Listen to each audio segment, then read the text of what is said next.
Hey, it's Stacy with Bridges 52.7, and I want to take a few minutes to talk about Saturday Night, which is about the hours leading up to the first episode of Saturday Night Live, and how, like, down to like the last second, they're trying to decide if they're going to show Saturday Night and give these guys a chance to do something that they didn't even understand, or if they're going to go with the reruns of Johnny Carson.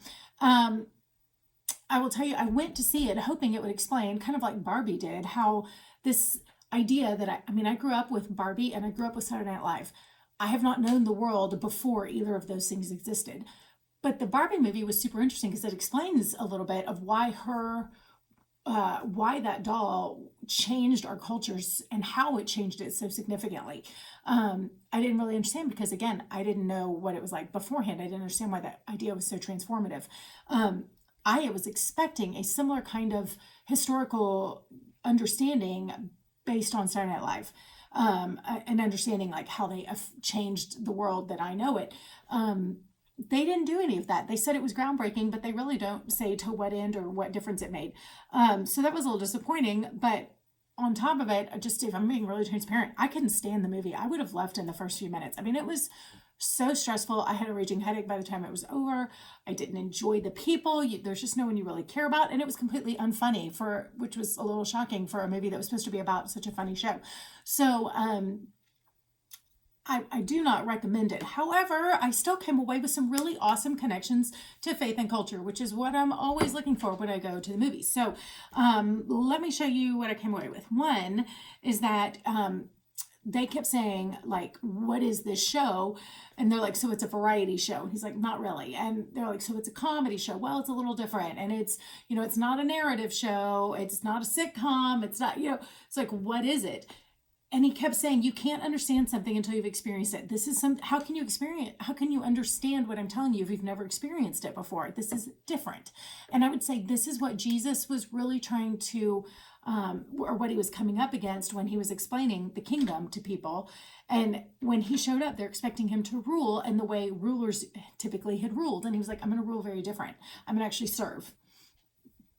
Okay, what does that look like? Like, this isn't how people rule, right? And what are you doing? You're going to set up a kingdom, but you're not going to take over the current kingdom. Like, what does this mean? And so there were so many things that Jesus was trying to explain to them. And it's like, you can't fully understand this until you've experienced it. And so that's why he's like going to come live inside of us and give us the Holy Spirit and things so that we can experience something that is so different, because just telling somebody about it, they won't get it.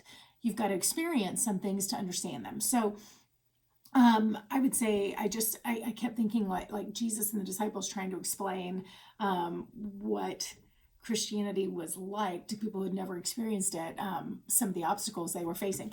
The second thing is that Johnny Carson, I think his name was Lonnie, but the founder of Saturday Night Live discovered he is totally running up against, first he thinks it's a vote of confidence because they've given him this spot on air, right? And then he finds out, actually, it was not a vote of confidence. They're expecting him to fail. It's like a Ted Lasso kind of a thing. But they're really the network's having a political war with Johnny Carson, best I could understand it. And so they're kind of using him as a pawn in this political game, but they're expecting him to fail, and they're going to use reruns of Johnny Carson instead, because that's where they think the money is going to be. And then at the end of the day, he gets his spot, but he goes from being like believing that everyone is for him to realizing everyone is against him, and it really takes the wind out of his sails, right? But Jesus went through a similar thing when you're like going through Palm Sunday and everybody's celebrating you and telling you how awesome it is, and the next minute, like, your best friends are betraying you, and you're like about to be, everybody's asking you to be crucified.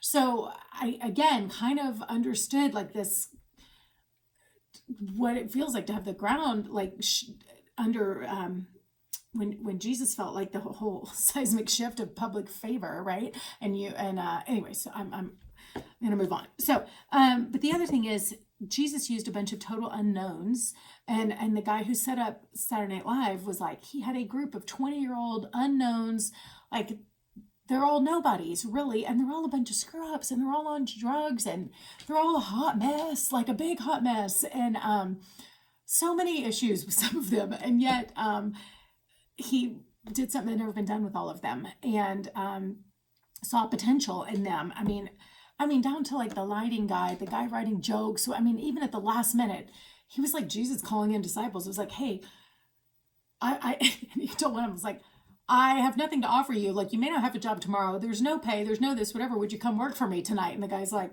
how can I refuse that kind of an offer? Like, but even Jesus was a little bit like, throw down all your security and your nets and whatever and follow me and we'll do something different. Like, can't really tell you what it's going to be, but it's going to be different. Like, I mean, I just felt like in some ways there was this similar kind of thing, and yet people followed him and they followed Jesus and they followed Saturday Night Live guy. And suddenly he's got at the last minute joke guys and lead, camera guys and whatever, like sound guys, like he needed people at the last second to fill positions, and suddenly everybody's just coming and like the things are getting just happening so fast, and this talent's being brought together at the last minute, but yet nobody knows who they are. And so instead of getting the guys everybody knows, he works with the nobodies, and they find out that they're working against the religious and the political systems in place at the time. So you've got censors trying to make sure that they don't say anything inappropriate on TV, which they were doing everything they could to be as inappropriate as possible and like slip it in under the radar.